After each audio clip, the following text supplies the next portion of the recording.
ለምንወደው ሰው የምንሰጠው ብቸኛው ስጦታ ምን እንደሆነ ታውቃላችሁ? ምንድን ነው? ጊዜ። ጌታችን ኢየሱስ ክርስቶስ ለሚወዳቸው ሰዎች ጊዜ በመስጠት ነበር ፍቅሩን የሚገልጥላቸው። ምቹ ጊዜ ለብቻቸው ይሰጣቸው ነበር። ለቤተሰብ ጊዜ ሊኖር ሰው ባል ለሚስቱ ጊዜ ሊኖር ይገባል። ሚስት ለባል ጊዜ ሊኖር ይገባል። ለልጆች ጊዜ ሊኖራቸው ይገባል። ጊዜ እዚያ ውስጥ ጊዜ ከሌላችሁ እንደ ነፍሰ ገዳይ ናቸው። ለቤተሰቡ ጊዜ የሌለው ሰው፣ ለእናቱ ጊዜ የሌለው፣ ለአባቱ ጊዜ የሌለው፣ ለዘመዶቹ ጊዜ የሌለው።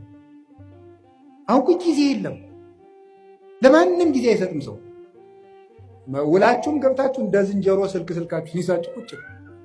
ዝንጀሮ ነው ይሄ። በቆሎ ይዝና አንዳንድ በቆሎ ይዞ ያምቡችላል። በቃ ግጦ ሲጨርስ በቃ እንደዚህ ነው።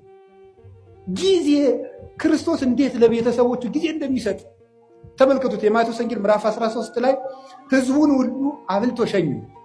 አብልቶ ከሸኘ በኋላ የራሱ ቤተሰቦች ደግሞ አሉት። እነማን ናቸው? ሐዋርያት። እነሱን ከሸኘ በኋላ ቤት ገብቶ ደግሞ ለእነሱ ጊዜ ሰጣቸው። ተርጉምልን የቅድሙን አሉት። ተረጉምላቸው። ዘሩ እንዲህ ነው፣ በመንገድ ላይ የወደቀው እንደዚህ ነው፣ ቶሎ የደረቀው ዘር ይሄ ነው፣ ፈጥነው የሚሰሙ ናቸው። ይሄ በመንገድ ላይ የወደቀው ዘርና ወፍ የለቀመው ደግሞ ቃለ እግዚአብሔር እየሰማ ወዲያው የሚረሳው ነው። ይሄ ወዲያው በቅሎ ወዲያው ደግሞ የደረቀው ይሄ ወዲያው ሰምቶ በስሜት የሚጠፋው ነው።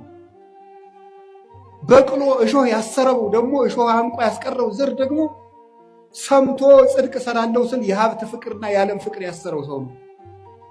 በመልካም ዘር ላይ መሬት ላይ የወደቀው ደግሞ ይሄ በመልካም ልብ ላይ የወደቀው ቃለ እግዚአብሔር ነው አለና ለቤተሰቦቹ ጊዜ ሰጣቸው። ክርስቶስ ለ5000 ሕዝብም ጊዜ ሰጠ፣ ለቤተሰቦቹም ጊዜ ሰጠ። ስራ ይበዛብኛል ስብሰባውዬ ነው የሚባል ያ አይሰራም። ክርስቶስም ስብሰባ ውሎ ለቤተሰቦቹ ጊዜ ይሰጥ ነበር። ብቻቸውን ማውራት ለሚፈልጉ ጊዜ ይሰጣቸው ነበረ ጌታችን ኢየሱስ ክርስቶስ። ዮሐንስ ወንጌል ምዕራፍ 4 ላይ ያቺ ውሃ ቀጅ ሴት ጊዜ ያስፈልጋት ነበር። ጌታ ምንድን ያደርጋት? ጊዜ ሰጣት። ለዚያው ምቹ ጊዜ። ከሰው መሃል ብታወራ የምታፍርበት ገመና ስለነበራት በስልት ሐዋርያት በራባቸው ሰዓት፣ እሷም ደግሞ ውሃ ለመቅዳት በምትመጣበት ሰዓት ሐዋርያትን ሂዱና ምሳ ገዝታችሁ ከተማ ኑ አለ።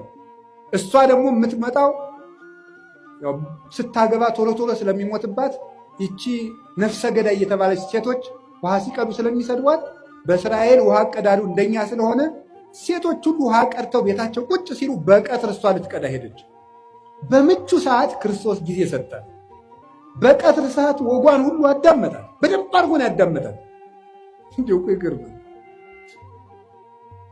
እናንተ አሁን በቀትር ሰዓት ፀሐይ የመታችሁ እንኳን ክርስቶስ ያን ያህል አምላክ እንዲሁ ትልቅ ሰው ሆኖ ታዳምጣላችሁ።